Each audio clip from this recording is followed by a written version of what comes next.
So what we're going to need is some wetsuit glue, seal cement. This is perfect to fix neoprene.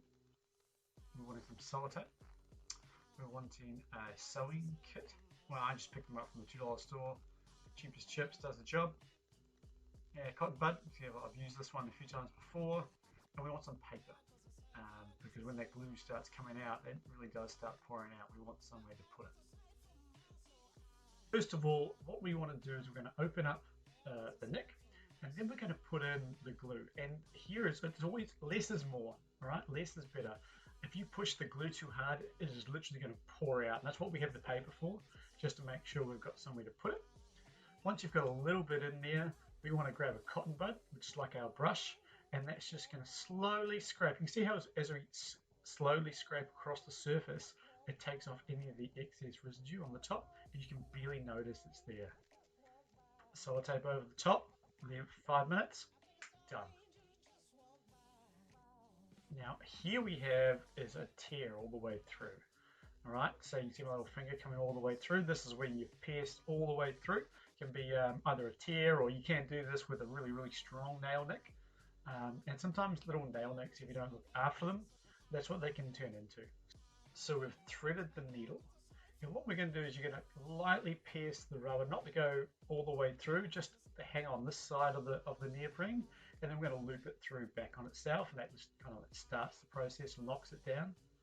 Then we're going to make sure we do that again, and every time we do it, we want to make sure we stay on this side of the neoprene, and you don't pierce through the other side. What I've done is I've put a bit of paper there in between, behind it, so I can see the white background, and I can see what's going on. And you can see I'm just trying to get a little bit of material on this side of the rubber, and making sure I get the other side of the neoprene. It's only a little bit, because the purpose of this really is just to give the glue a whole lot of strength. It's going to loop it back through on itself, and it's going to slowly pull that cut together. And again, less is more. Don't pull that too hard, just a little bit. You can see here I'm not going all the way through the rubber. I'm piercing it through on this side of the neoprene, and then connecting to the other side, and then looping it through. And just repeat this all the way through until you've finished your tear.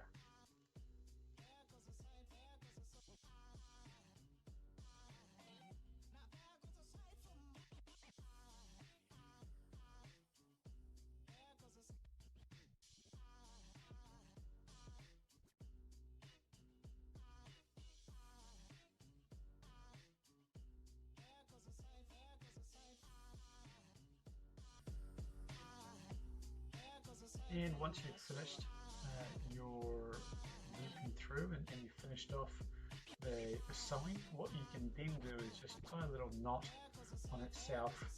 Maybe do a couple more just to give it a bit more security, and then cut it off with some scissors so there's no excess string hanging around.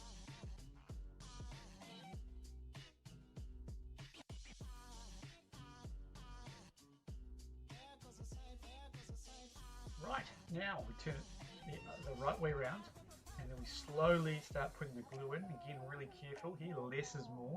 If you push the glue too hard, it literally just pours out, and that's what we have the paper there for, just to wipe off any excess that we have.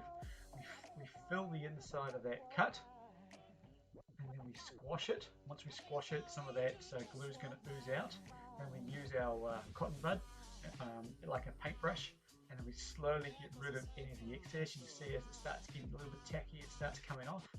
Push it down, push out any of the excess. Again, if you push too much glue into there, it will just flow out. So again, remember, less is always more. And there we go, just start getting rid of any of the top layers.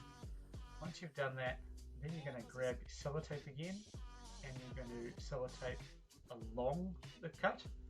All right, so when you take it off, it doesn't reopen it.